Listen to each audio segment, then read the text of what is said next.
ये चैनल केवल मनोरंजन के लिए है। हम किसी भी तरह के अंधश्रद्धा को बढ़ावा नहीं देते। ए विनोद, चलना यार जल्दी। तेरे को कितनी बार कहा है सूर्यास्त के बाद गांव नहीं जाना है, लेकिन तूने मेरी सुनी ही कब है। हाँ हाँ समझ गया, बच्चे जैसा डरा मत मेरे को।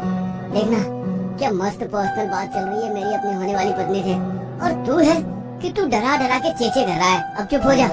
अरे नहीं बेबी, तुमको नहीं बोला, एक बेवकूफ दोस्त है मेरे साथ, उसी को बोल रहा था। हाँ तो फिर बोला, क्या उतारोगी बोलो। दो दोस्त मोहित और विनोद खेत के बीचों बीच चले जा रहे थे। विनोद फोन पर लगा हुआ अपनी गर्लफ्रेंड से बातें कर रहा था और मोहित हाथ में फोन की फ्लैशलाइट जलाकर खेत के बीचों बीच सीधे चला जा रहा था। हालांकि विनोद की बात सुनकर मोहित चुप तो हो गया था, लेकिन उसकी नजरें एक पल भी ठहर नहीं रही थी कि तभी उसे कुछ सुनाई दिया, जिसे सुन मोहित डर के मारे कांपने लगा था। देखा, मैंने कहा था ना, ले मौत खुद हमारे पास आ गई, चल अब भाग। मोहित ने विनोद से बस इतना कहा और बिना देखे विनोद भागा। पर इससे पहले विनोद कुछ समझ पाता, उसे साइकिल की घंटी सुनाई देने लगी। विनोद, चाहे कुछ भी हो जाए, तुझे उसकी आंखों में नहीं देखना है। अरे पर किसकी आंखों में नहीं देखना है? ककुदा। मोहित ने जैसे ही ये नाम लिया, एक हवा का झोंका आया और मोहित को विनोद से अलग कर दूसरे खेत में फेंक दिया। विनोद अब डरा सहमा अकेला खड़ा था। उसे अब साइकिल की घंटी तेज तेज सुनाई देने लगी थी। विनोद ने जब आवाज का पीछा किया तो उसे अपने पीछे एक छोटी साइकिल पर कोई बैठा हुआ दिखा। कौन है? कौन है वहाँ? सामने आओ। विनोद को साइकिल पर बैठे शख्स का चेहरा नहीं दिखाई दे रहा था, और चेहरा देखने के लिए जैसे ही उसने अपना पैर उठाया तो विनोद के पैर उठे ही नहीं। वह खेत जमीन पर जम चुका था। उसने हाथ पैर मारकर खुद को वहां से निकालने की खूब कोशिश की, लेकिन वो हार गया। वो घुटनों तक जमीन में धंस चुका था। उसके पैर टस से मस नहीं हुए। विनोद को अब डर का आभास होने लगा था, क्योंकि धीरे धीरे अब वो साइकिल विनोद के पास आती जा रही थी और साइकिल पर बैठा हुआ वो शख्स भी। विनोद ने अब मोहित को आवाज लगानी शुरू कर दी। मोहित, मोहित कहाँ गया तू? मोहित, मुझे डर लग रहा है। मोहित! विनोद रोता हुआ मोहित को पुकार रहा था, मगर मोहित दूसरे खेत में बेहोश पड़ा हुआ था। फिर अचानक ही विनोद को महसूस हुआ कि वह खुद को खुद जमीन से निकलने लगा और धीरे धीरे बीच हवा में पहुंच वो तड़पने लगा। उसे दूर अपना फोन खेत में गिरा दिखाई दे रहा था। दूसरी तरफ साइकिल पर बैठा वो शख्स साइकिल से उतर बीच हवा में विनोद के सामने आ गया। विनोद अब पहली बार उस शख्स को देख सकता था। वो एक लड़की थी, एक 4 फीट की लड़की, जिसका चेहरा जला हुआ था और उसके माथे पर जोकर की टोपी थी। इतना डरावना चेहरा देख विनोद का सारा खून ठंडा पड़ चुका था। मुझे छोड़ दो, मैंने तुम्हारा क्या बिगाड़ा है? अगले हफ्ते मेरी शादी है, तुम्हें जो चाहिए मैं सब दे दूंगा। मुझे मत मारो, मैं तुम्हारे आगे हाथ जोड़ता हूँ, मुझे मत मारो। कि तभी उस 4 फीट की लड़की ने अपनी आंखें खोली और विनोद को देखने लगी। विनोद को उस लड़की की आंखें आग से खौलती नजर आ रही थी, जिसे विनोद भी एकटक देखे जा रहा था। और देखते ही देखते विनोद की आंखें भी लाल होने लगी थी। विनोद भी अंदर से जलने लगा था। उसकी चीखें सैकड़ों मीटर सुनसान खेतों में गूंज रही थी, और जब उससे बर्दाश्त नहीं हुआ तो उसकी आंखें पिघल कर बाहर आ गई थी।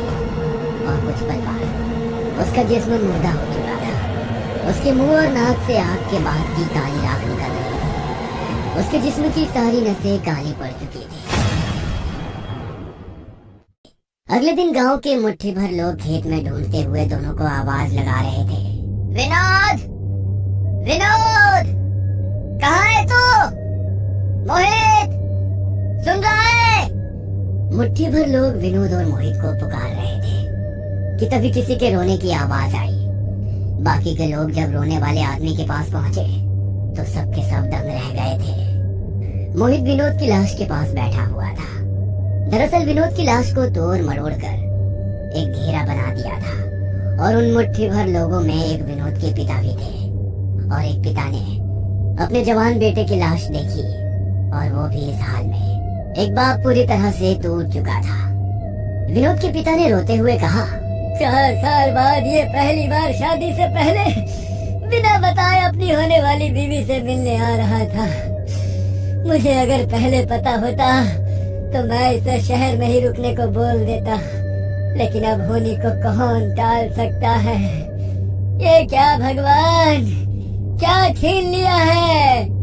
इतना कहकर विनोद के पिता फूट फूट कर रोने लगे थे कि तभी मोहित ने अपने आंसू पोंछते हुए कहा, चाचा, आपके बेटे और मेरे दोस्त को भगवान ने नहीं बल्कि उसका खुदा ने हमसे छीना है। ये सब उसका खुदा ने किया है। आप लोग कुछ करते क्यों नहीं?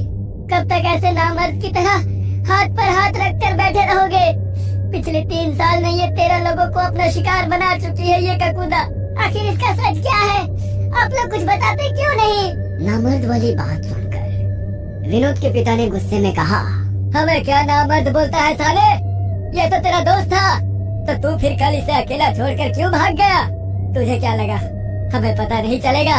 अरे विनोद की होने वाली पत्नी ने हमें सब कुछ बता दिया है। हाँ चाचा, मैं नामर्द नहीं हूँ जो अपने दोस्त को मौत के डर से छोड़कर अकेला भाग जाऊंगा, बल्कि मुझे ककूदा ने इतनी जोर से दूसरे खेत में फेंका कि मैं वहीं बेहोश हो गया, और जब होश आया तो विनोद हम सबको छोड़कर इस दुनिया से जा चुका था। और चाचा, रही बात डर की, तो डरे तो हम सब हैं। तभी तो रात के 7 बजते ही गांव के सारे लोग काला चश्मा लगाकर घूमते हैं। रात होते ही घर से डरे डरे निकलते हैं। पर चाचा, मैं अब और नहीं डरना चाहता। इससे अच्छा कि मैं मर जाऊं या फिर उस ककूदा को ही खत्म करते हैं। कभी अपना बेटा तो कभी अपना भाई तो कभी अपना भतीजा।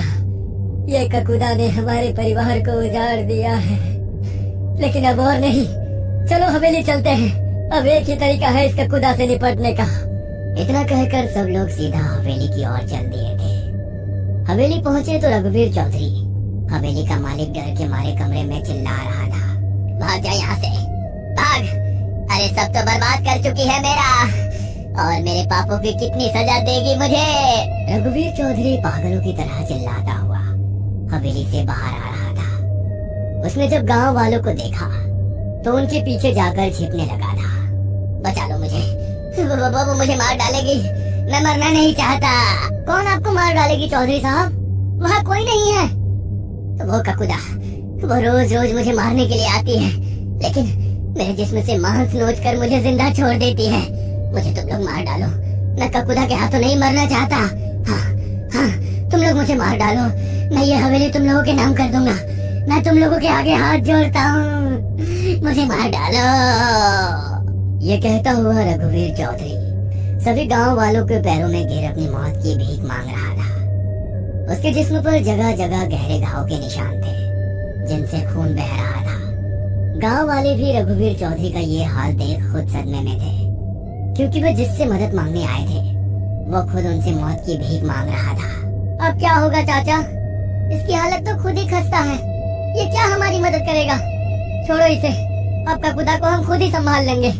रघुवीर चौधरी ने जब गांव वालों को ये कहते हुए सुना तो उसने तुरंत गुस्से में कहा, तुम संभाल लोगे? तुम? वो ककूदा है ककूदा, तुम जानते ही क्या हो उसके बारे में? वो खुद ही मौत है, और मौत हमेशा लेती है, कभी कुछ देती नहीं। मोहित ने रघुवीर चौधरी को जब ये कहते हुए सुना तो उसने रघुवीर चौधरी से तुरंत कहा, जब तुम सब जानते हो तो हमें बता क्यों नहीं देते? क्यों पिछले 3 साल से ये ककूदा का श्राप भुगत रहे हो? हर कोई अपने चाहने वालों को खोने के डर में जी रहा है, या फिर जी चुका है। इसलिए मैं अब आपसे पूछता हूँ कि आखिर आपको ककूदा के बारे में क्या पता है? क्यों वो इतनी खूंखार है? आखिर वो है कौन, कहाँ से आई है, और उसे चाहिए क्या?